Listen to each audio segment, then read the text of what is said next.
people's livelihoods are being destroyed, businesses are being burned down, no problem. And then we have a dust-up at the Capitol. Well, there's nothing burned down. And we're not going to talk about, we're going to make that a major deal.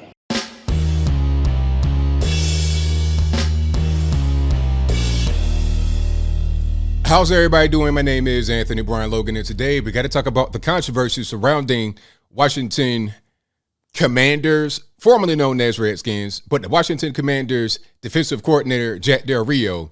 Now, he said a few things on Twitter about January 6th versus all the BLM riots of 2020 and why one was covered very heavily and scrutinized by the media, but the other one is just like, it's really no big deal, right?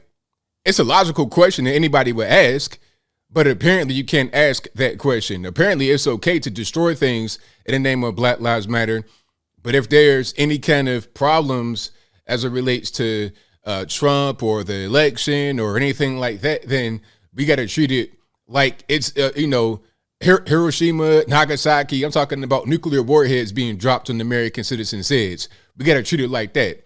Now, before we get to the video of him talking about it and some other things, let's go first things first. Let's look at what was said, right? So here's this person, Norm Eisen. Hopefully I didn't butcher his name. Some random blue check guy on Twitter, and he posted this story from Brookings EDU, and his caption is, as the 1/6 committee hearings draw near, we must understand the whole story of January 6th. In our new at Brookings Gov report, we offer a guide including potential federal and state criminal charges for Trump and his allies, which if they do that, it's just ridiculous. But anyway, so here's Jack Del Rio, and he asked the question. Would love to understand, quote, the whole story, unquote, about why the summer of riots, looting, burning, and the destruction of personal property is never discussed. But this is #common sense. Now that right there is a great question. It's a fantastic question because people die in these riots. They lost their livelihoods. People lost their homes. Neighborhoods are destroyed. It destroyed infrastructure. They burned up a senior living facility before it was completed. They did all types of stuff during that summer. And also before that summer, going back to like 2014, 2015 with BLM. From Ferguson, Missouri, Baltimore, Maryland, all over the place. Okay, Milwaukee, Wisconsin, everywhere they've done this. So Minneapolis. So it's like, why talk about one thing so much but ignore the other thing? That's a common sense question. And then somebody wrote this, Black people begging agents of the state to stop executing them, which is the most ridiculous thing because the people that are out there look more like this guy right here. Okay, that's the Black Lives Matter. That's your typical BLM supporter right there. Not a guy that looks like me, but his statement was Black people begging agents of the state to stop executing them, white men trying to overthrow the results of a Democratic election and violently assaulting cops. Same thing according to Dan Snyder's defensive coordinator. And if you don't know, Dan Snyder is the owner of the Washington Commanders or Generals or whatever their name is, formerly known as Redskins, right? And Jack Del Rio was like, yeah, sure. And he posted an emoji of the face with the long nose, like Pinocchio. And if you don't know the story of Pinocchio, some of you young guys, Pinocchio was this wooden puppet who would, his nose would grow every time he lied. Hopefully I didn't butcher that. Maybe I'm getting old and forgetting the story. But Jack Del Rio had to respond to the tweets after, I think it might have been the practice or something like that, at the actual the Commander's facility. So let's watch and listen. Why is it not important to you, like if your players are concerned by what you'd said? Oh, if they are and they want to talk about it, I'd talk about it with anybody. Yeah, no problem. At any time. But they're not. I'm just expressing myself. And I think we all as Americans have the right to express ourselves, especially if you're being respectful. I'm being respectful. I just asked a simple question. Really, let's get right down to it. What did I ask? A simple question. Why are we not looking into those things? If we're going to talk about it, why are we not looking into those things?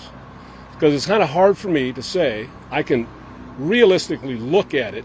I see the images on TV, people's livelihoods are being destroyed, businesses are being burned down, no problem. And then we have a dust-up at the Capitol. Well, there's nothing burned down. And we're not going to talk about, we're going to make that a major deal. I just think it's kind of two standards. And if we apply the same standard and we're going to be reasonable with each other, let's have a discussion. That's all it was. Let's have a discussion. We're Americans. Let's talk it through. I'm for us, having a great opportunity to have a fulfilled life. Like I said, every which way I can. When I'm here, it's about love and respect. I love my guys. I respect my guys. But I also love the fact that I'm an American, and that means I'm free to express myself. Very well said. Very well said. Yes, you're right, sir. You are an American. You have the right to express yourself. And I don't see anything that he said or asked or anything that was wrong. It's a very simple question. If we're going to talk about January 6th and how bad it was, how traumatic it was, and everybody that was affected, all this, that, and the third, okay, let's have that conversation if we must. Although, really, like you said, it was a dust up. But if we're going to have that conversation about that, let's have it. But also, let's not ignore all these riots that took place, all these little kids that got killed, R.I.P. Sequoia Turner, Ty Marie Kelly, a lot of young adults, little kids, older people that were killed as a result of the BLM riots, people that were displaced from their homes, their neighborhoods, living in fear because of the constant riots happening. Let's not ignore that if we're going to talk about the violence and whatnot. Now, unfortunately, Jack Del Rio did apologize. Here's the apology right here on Twitter. It's kind of an apology, but kind of not, and I'll read it. Quote, I made comments earlier today in referencing the attack that took place on the United States Capitol on January 6, 2021, referencing that situation as a dust-up was irresponsible and negligent, and I am sorry. I stand by my comments condemning violence in communities across the country. I say that while also expressing my support as an American citizen for peaceful protests in our country. I have fully supported all peaceful protests in America. I love, respect, and support all my fellow coaches, players, and staff that I work with and respect their views and opinions. Now, there's a big kickback as a result of what he said. Oh, yeah, it's a big kickback. They're talking about trying to get him fired. I think the NAACP, they're talking about trying to get him fired. Matter of fact, here's the article right here. I'm not going to read this, but you see it. NAACP calls for Jack Del Rio's firing over Capitol riot comments. And they're saying if the commanders don't fire him, he should just resign. He should just fall back because what he said was so egregious. But was it really? I mean, once you get past any of the emotion, once you get past the media programming, he just asked a question. He's not saying that we can't talk about January 6th, but if we're going to talk about that, let's talk about this over here. Like, realistically, which one was worse? Oh, it's an assault on the Capitol.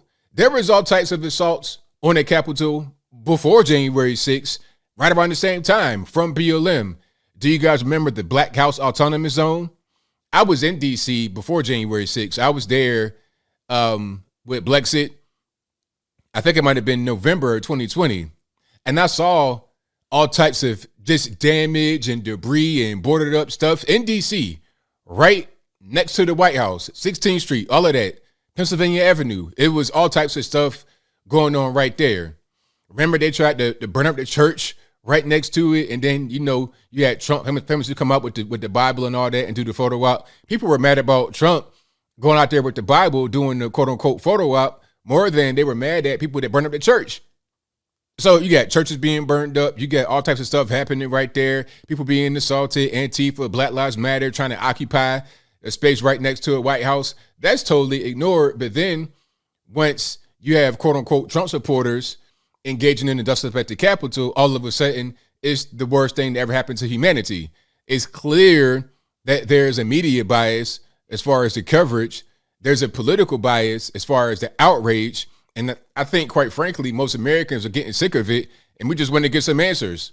As Jack Del Rio tried to get, but rather than a bunch of answers, what he got was a bunch of negative kickback, trying to throw him under the bus rather than simply answering his question, which probably would have been a better option. But I think I'll leave that right there for now. And what say you? How do you feel about what Jack Del Rio said? Did he say anything wrong? Did he ask the wrong questions? Whatever your thoughts are, let me know in the comments below. You guys know where I stand. I stand with Jack Del Rio on what he was asking, because I've been saying the same thing since January 6th started. I've been saying the same thing since BLM started back in 2014, 2015. It's like, hey, we're not going to talk about this stuff right here. A lot of my channel has been built on that, built on covering things that the media will ignore, that a lot of the politicians in DC will ignore. I cover it here because these are things that we as Americans want to know about. We want to know, why is that not being covered? Am I going to be safe going to DC? Am I going to be safe in my own neighborhood if there's a BLM riot or whatever happening? That's the main thing we're worried about. We're not worried about police and things of that nature. I mean, the police in many communities, especially black communities, they're the last bastion of hope. Without the police, we're just going to be totally vulnerable to the demons of the community. And we see that as a result of the whole defund the police movement. 30, 40, 50% increase in the black on black homicide rate because of the lack of police, right? I think that's more important than the dust up or whatever you want to refer to it as on January 6, 2021. But whatever your thoughts are, please let me know in the comments below. And that's all I got to say for this video. If you like what you heard, please comment, rate, share, and subscribe. Peace.